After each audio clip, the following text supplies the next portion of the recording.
You're listening to the Recovered Life Show, the show that helps people in recovery live their best recovered lives. And here is your host, Damon Frank. Are more moms exploring sobriety? I've got Recovered Life contributor Desiree Hull on the line to discuss. How you doing, Desiree? I'm great, Damon. Thank you so much for asking. Hey, it's good to have you. And I know you are the ultimate mom/sober coach. You've got a few kids there. And when I read this article by Nicole Hayden on the Every Mom, it was talking about moms exploring sobriety more than ever. I figured you are the go-to person to discuss this. What is up with this, Desiree? Are more moms having an issue with alcohol? What's going on with this? Damon, yeah, that's a great question. So I think I'm a mom of 5, and I entered a forum called Sober Mom Squad, and it was there that really opened up my eyes to see more and more moms coming in and just feeling spiritually, mentally, and emotionally depleted with alcohol. Yeah, what is this really people that are coming in that have alcoholism as we would define it, right? I know you were in recovery and you probably define yourself as a recovered alcoholic. I know I do as well.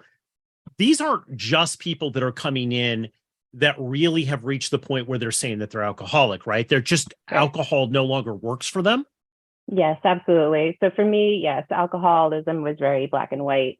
And for the women that I see coming in that are kind of just curious about this and what it just kind of dipped their toes in, they're realizing that just alcohol just doesn't serve them anymore. And like months to maybe even a year later, we're celebrating their milestones, and they're just explaining in a way that, even if they were just weekend drinkers or drank occasionally throughout the week, they didn't realize how much headspace alcohol was actually taking up until they just completely took alcohol out of their life. Yeah.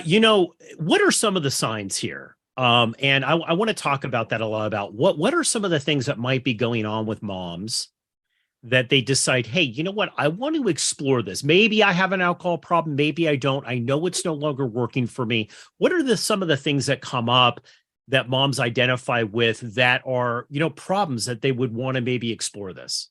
Yeah. So that's, I think I see a lot of moms just, saying that alcohol it wasn't fun. There was a time that it was fun for us, and it's not becoming fun anymore. They are starting to feel not so present, not only for themselves, but also for their families, because of the mind fog that alcohol unfortunately provides.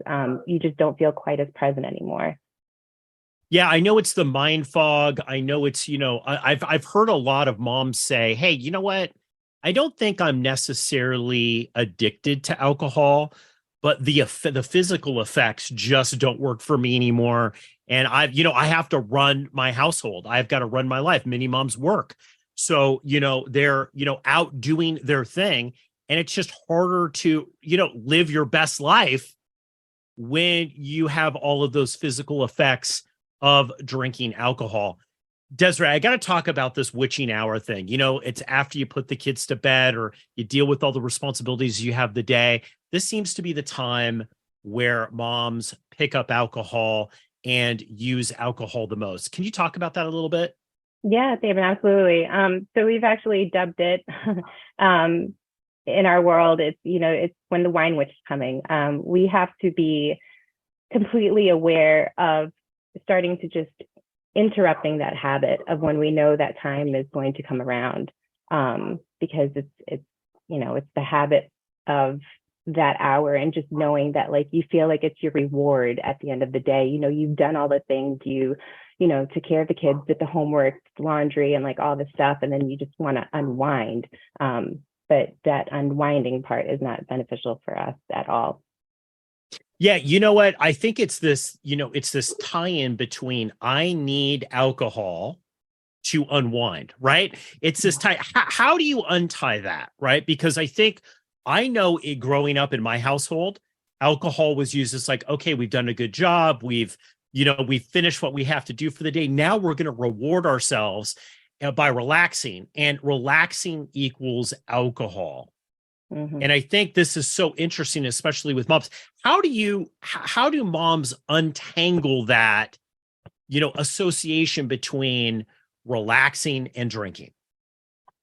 Yeah, that's a good question. It's really hard in the beginning.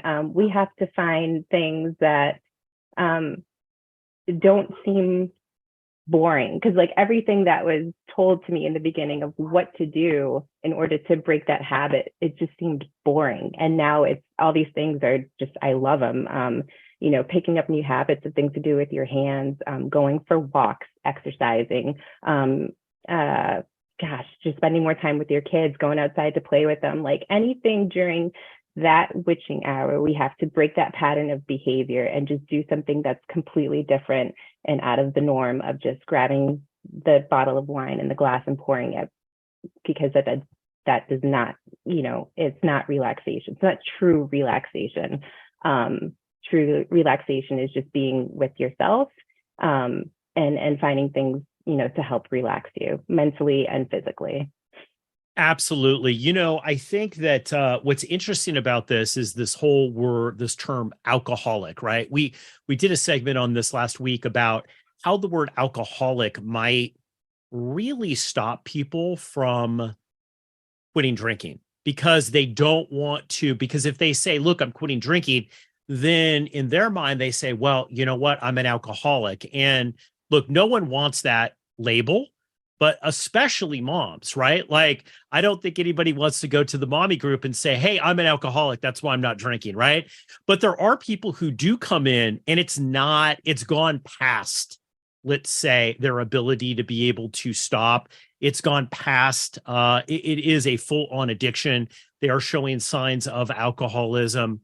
In your opinion, because I know it wasn't something that you could kind of take or leave, right? You had to really dive into recovery.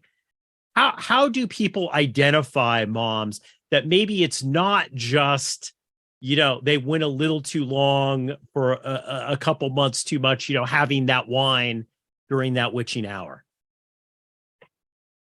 I know personally for me, it was definitely, I had to stop, or I felt like I was going to die. The other hard thing for me was knowing how to tell other people what was going on.